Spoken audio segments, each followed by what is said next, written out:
What if one conversation could connect you to the right resource at the right time? Let's talk. Welcome to Heart with Christy Matus.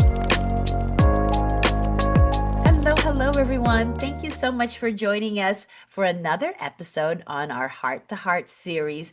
And today we have a big treat. We are spending time with Jeffrey Gerstenblatt. And I am so excited to have you here because, when we talk about lawyers, when we talk about things like litigation, that is a unique area that many people don't want to fare into.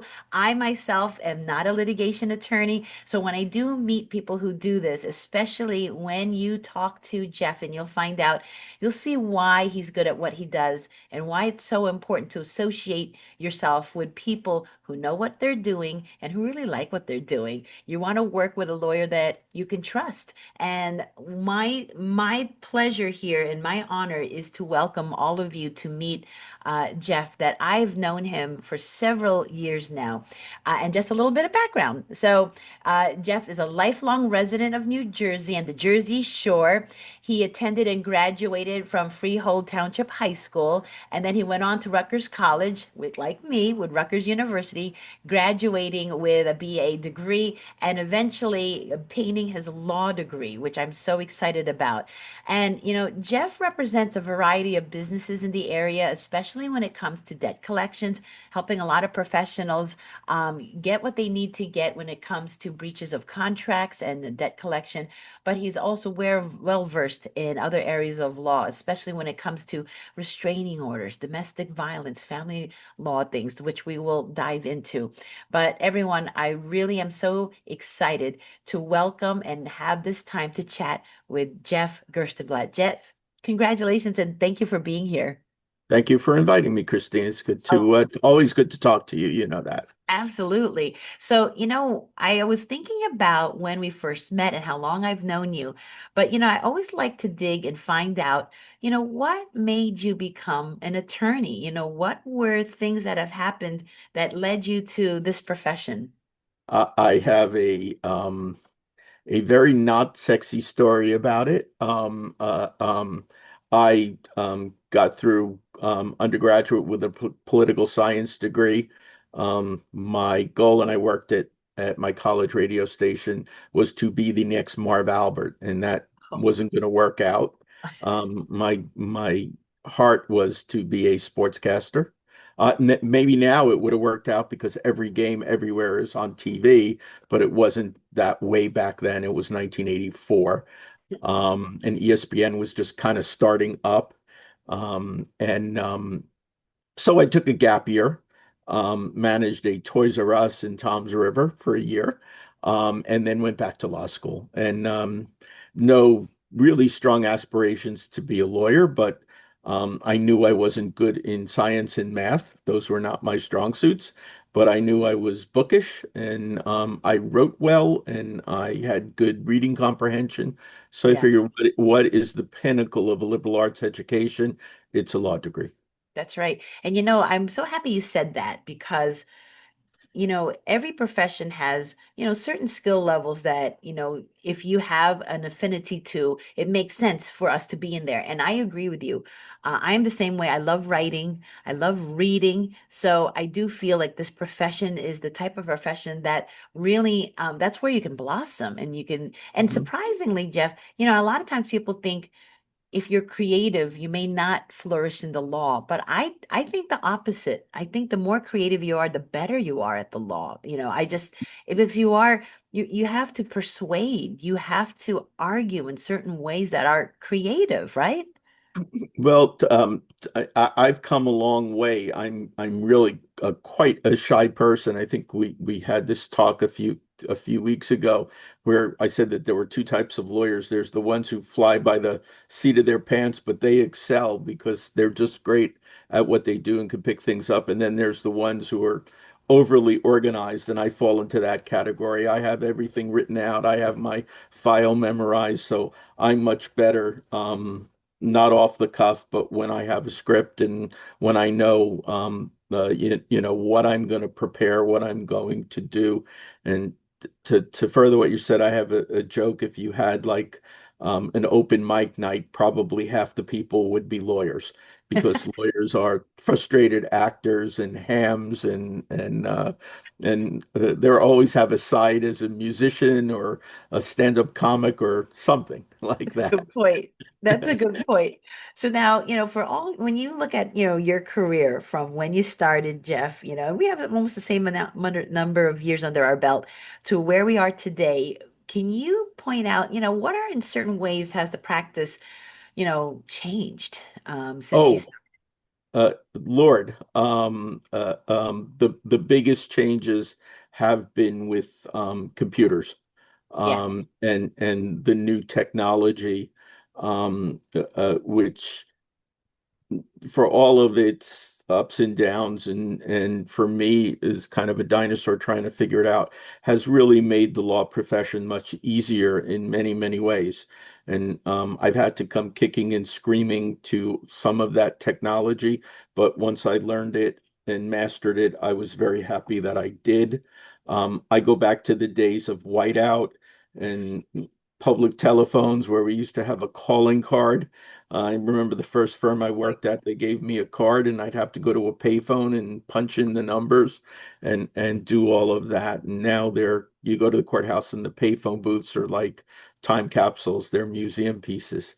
And That's just the idea that I could send a document to a client in seconds, have them review it, and literally file it with the court in seconds is just a tremendous thing. If I need an adjournment, I can get an adjournment letter down to the court with the press of a button.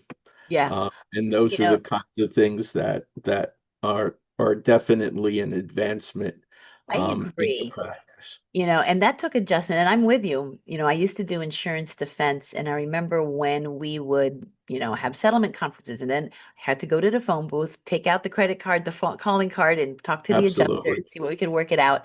But I also agree that, the things that we needed to get done. Remember, we would have to mail a letter, wait for it. And then remember the advent of the fax machine. That was interesting. And then, then I thought, okay, things are going to kind of speed up. But, really, you're right. Right now, we are in lightning speed, and it's still getting quicker. It's still, Uh, Correct, Christine. AI is coming, and that's going to change legal research, and all kinds of many, many other things that we do.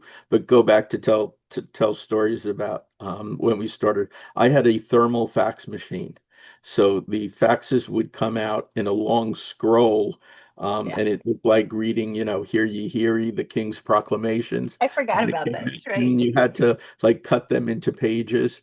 And I remember the first firm that I worked for, they had a Pitney Bowes machine that had a hand crank. Oh, And they had gone to digital by then, but they would just never transfer. And the Pitney Bowes guy used to come every couple of months and beg them to get a digital machine. And it used to shoot the letters across the room when you put the postage on them. And I used to call it Lincoln's Pitney Bowes machine. And that's what they had in the office. I So mean, the technology has come I feel old. The technology has come a very, very long way. And some of it has been problematic. I know during COVID, because I've become more and more, but I'm not a super tech person. When I went to high school, computers was an elective course in yeah. high school. And uh, um, when we went to Zoom for our court appearances, I went into a cold sweat because I said, I don't know how to do this, and realizing it was just an app and it was very, very easy to do. I didn't even know my computer had a camera. And I was like, how am I going to do this? As much as we were having, leaps and bounds with technology, I do feel that you're right. When COVID had hit and we had to get creative quick of how can we still continue doing the things that we need to do as lawyers, you're right. I think everyone, I have to say, embraced or at least took Zoom and those kind of video things, we had to, and we took it and we used it, and that was only, I mean, Jeff, what, 5 years ago? When you think about it, It Jeff, was a there. short time. I think the court realized that they were really underutilizing those tools. And now, what's been left over from COVID is that motion practice, settlement conferences, anything like that, where you don't have to bring your clients with you to court and things like that, are done over the computer. Yeah, yeah, Um, you're absolutely right. I So, feel a little bit bad because a lot of the courthouse towns are now ghost towns. I think it hurt a lot of businesses because people just walk into the courthouse on a Wednesday afternoon and it's a ghost town. There's not a lot of people there. ooh, that's a good point. And that's Yeah. something I didn't really think about because you're right. There were That's times that, yeah. if I had a couple of court cases, I would be hanging out at court. Maybe I'll go down to the Mhm. coffee shop Sure. or step out and you chat with people.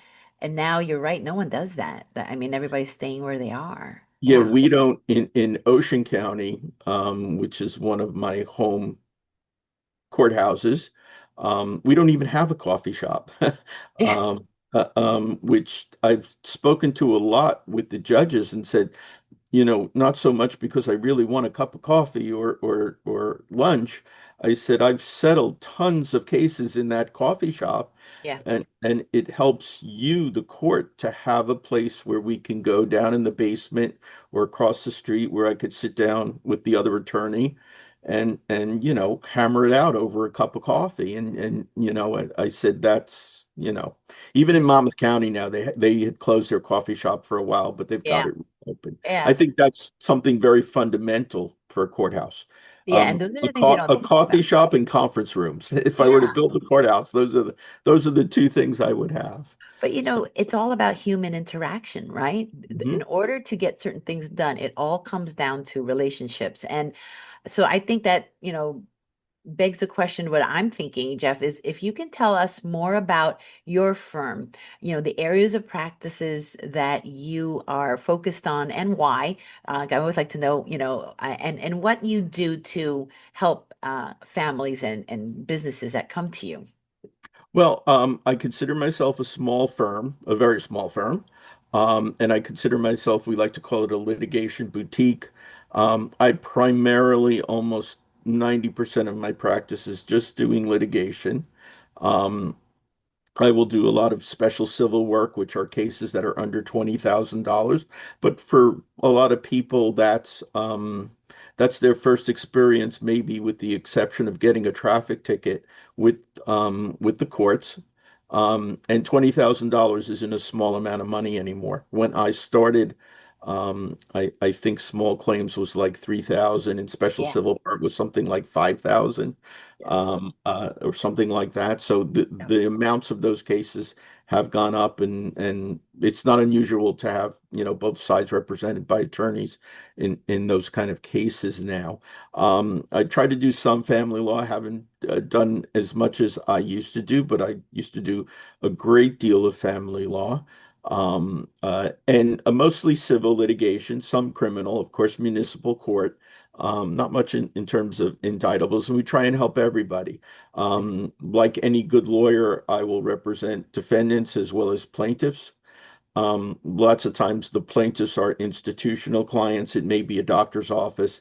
It may be another law firm. I've represented different law firms over the years who are trying to collect their accounts, and things like that. But if somebody were come to me and had a credit card bill that they were being sued about, I would certainly take that case if they were interested in representation. So all of really creditors and debtors' rights that actually stay in the superior court, but don't wind up in the bankruptcy court where the people either choose not to file bankruptcy or are not eligible to file bankruptcy. Got it. Um, so, If a young person, so I've been chatting with a lot of young people who are thinking about the law, Jeff. So if a young person approached you and was thinking about becoming a lawyer, is there some words of advice that you'd like to share with them about, how you see law and, any advice that you'd like to share with them?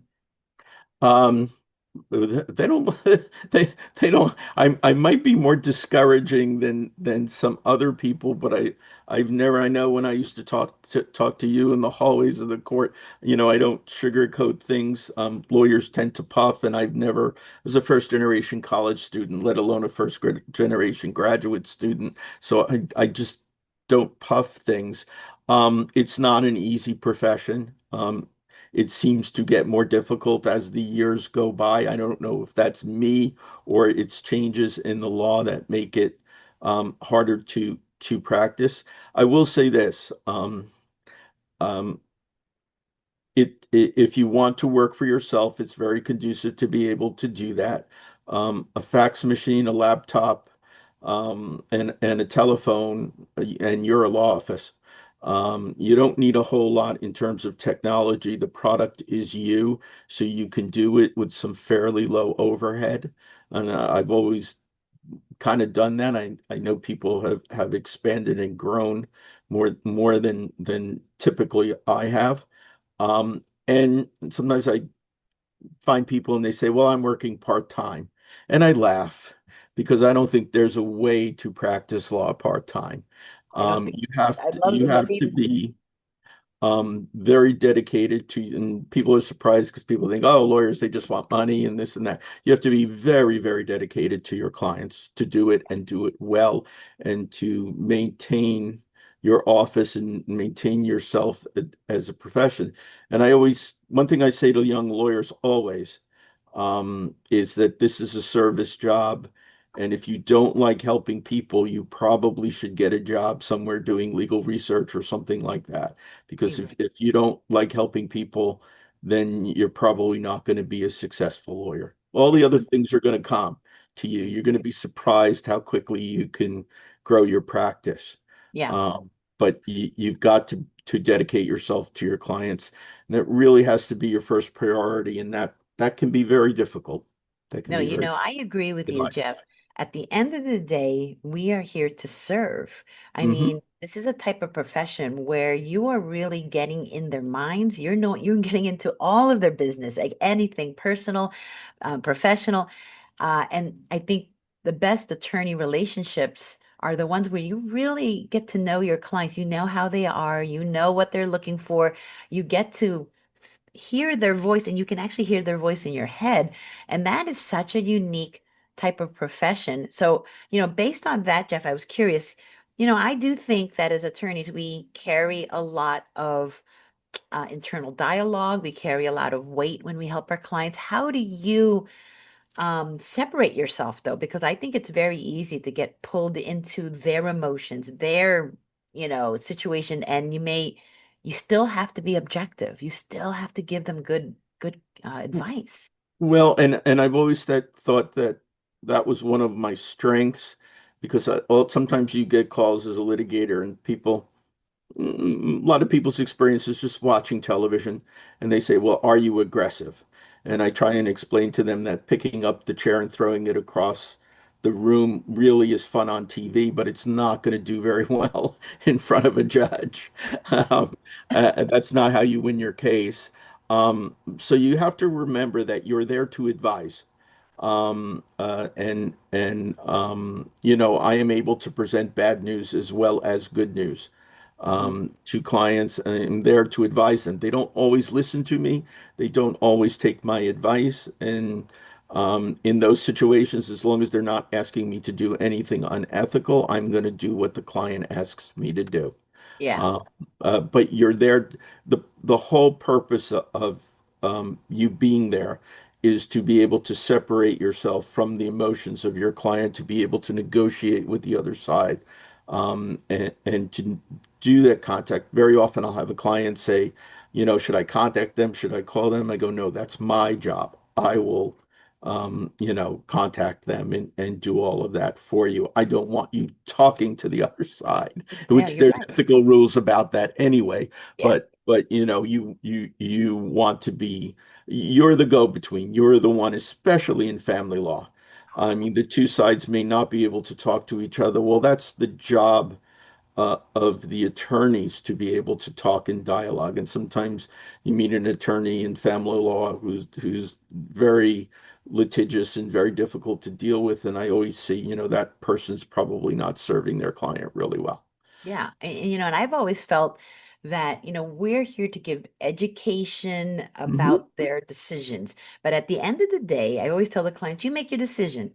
And Hmm. as long as I tell you, if you do A, this is probably what could happen. You do B, this is probably could happen, but it's up to you what you think. I can also give you my opinion, what I think would be good for you. But at the end of the day, you're right, Jeff, they make their own decision. Hmm. Uh, and at least then they're saying that, what, based upon everything, because we're not in their shoes, and as much Hmm. as we think that we would probably take option B, they'll take option A, and we're like, okay, but you know what, it's just, at least why I say this, that, and the other thing. But it is such a unique profession in that sense, right? I mean, there's so many personalities you have to take in consideration. The whole matter is different. There's no cookie cutter situation, especially in litigation. The most unique, and I recall I had a conversation, I may have talked to you about this, with a client recently. And this client, really good client, really nice people, gave me excellent cases to work on, but they would not agree to a settlement. They just wanted every single penny. And settlement is what is the grease that makes the wheels go round in court. And sometimes, the things in trial go haywire, and you want to try and reasonably settle cases.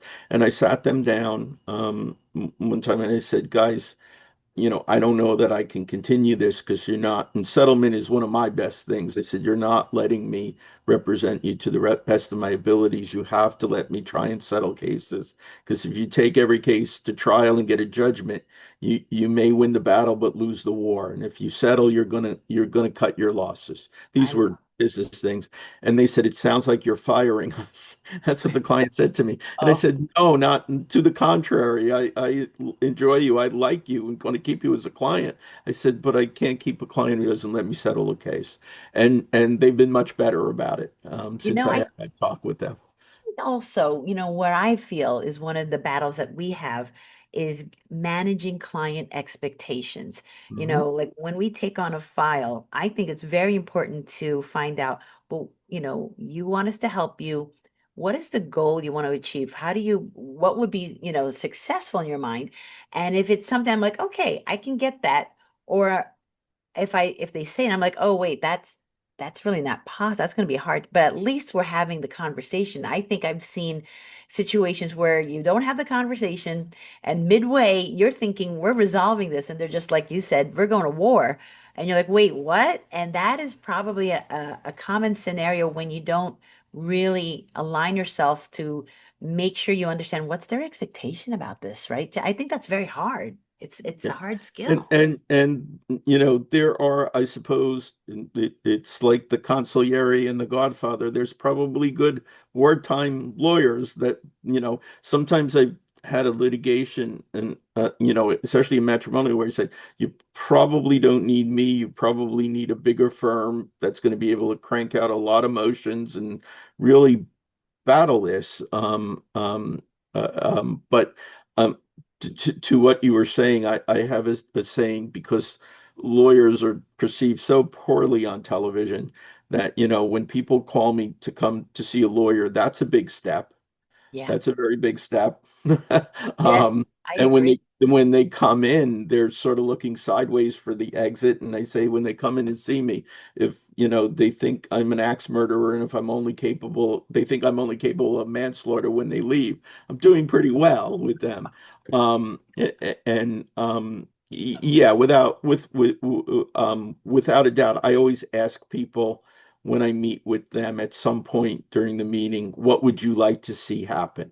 Yeah, And sometimes people, kind of push back in their chairs because no lawyers ever asked them that question because they just tell them what's going to happen.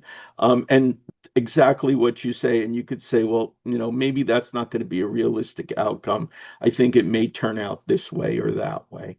exactly. And that's real. And I do find that hard, but it's also part of maturity, because you've been around a long time, Jeff, Oh, and thanks I for just, reminding me. But experience means a lot. And so I was hoping you can also describe to the listeners, what would make your law firm different from others? Oh, that one's easy. Yeah. Just going back to being dedicated to your clients, even some that you don't have to necessarily like your clients to be dedicated to them, and wanting the best outcome for them, which doesn't mean you don't lose cases and things don't go sideways. I return calls. Yeah. I keep the lines of communication open. I learned as a young attorney that every time you send something out of your office, you copy the client on it. It prevents those calls on Saturday morning. What's going on with my case? I haven't heard from you in 6 months.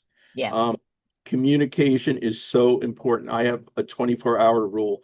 If somebody calls, and I don't always pick up the phone, but if they call and leave a voicemail, I call them back that same day. Yeah. Um, and that becomes hard when you get busy. You have to set aside a certain amount of time where you're just going to return phone calls. And they want to hear from you. They want to hear from the lawyer. That impresses them. Yeah.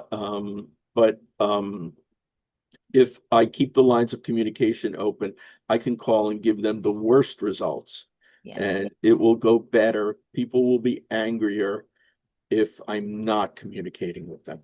So true. And it sounds like a simple thing, like like you said, call back people. It sounds simple, but sadly, we do wear many hats when we run a firm, when we're helping clients, because we want to help as many people as possible. So, when someone says just call them back, when they do, yes, I think it's amazing and it's great.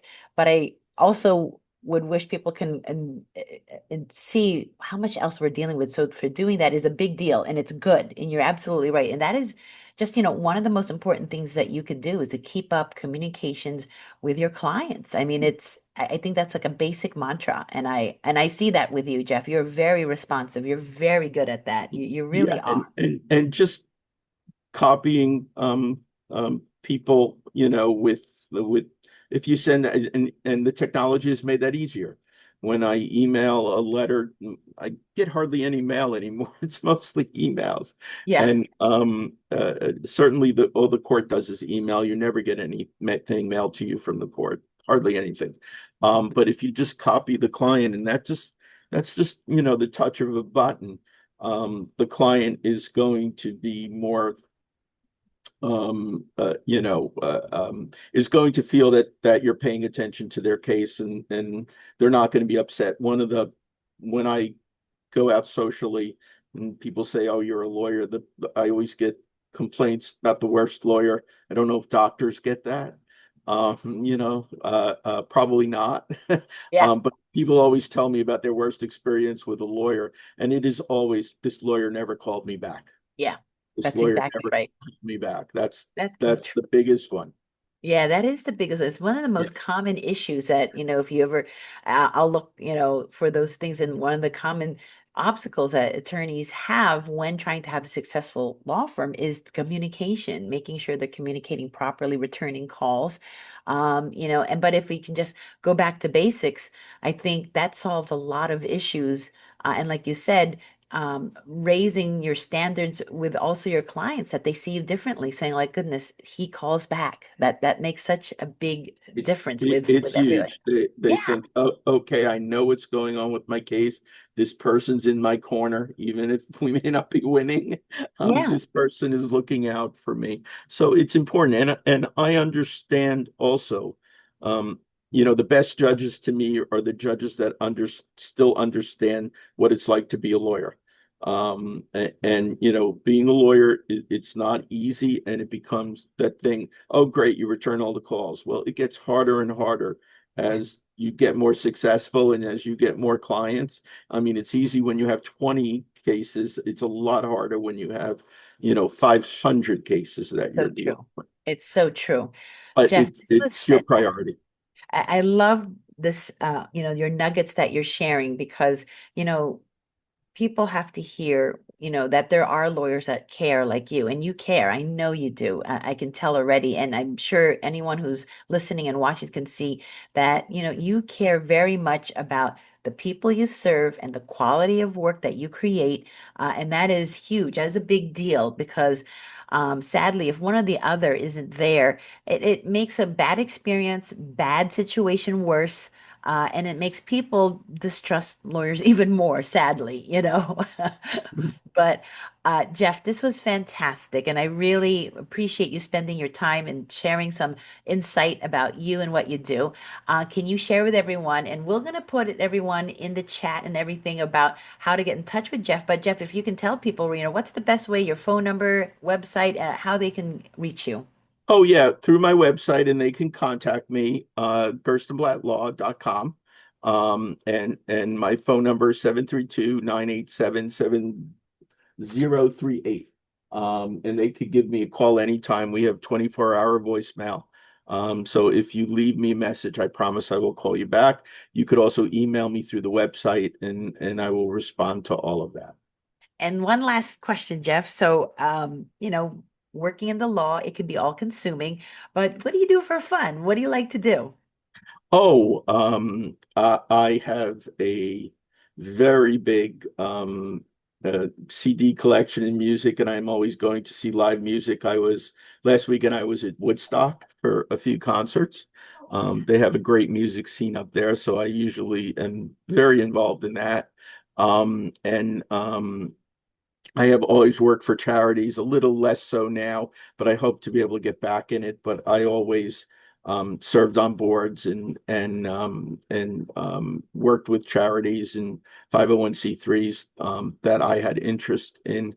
I'm a huge sports fan, a Rutgers fan. I never miss a Rutgers game. I used to be a season ticket holder and went for about 15 years, but now I sort of watch them on TV. Yeah. Uh,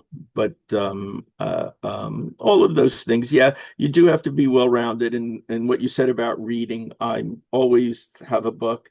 And I once said to someone, one of my happy little tiny things is when I finish a book and I get to decide what my next book is that I'm going to get to read. And the person looked at me like I had two heads.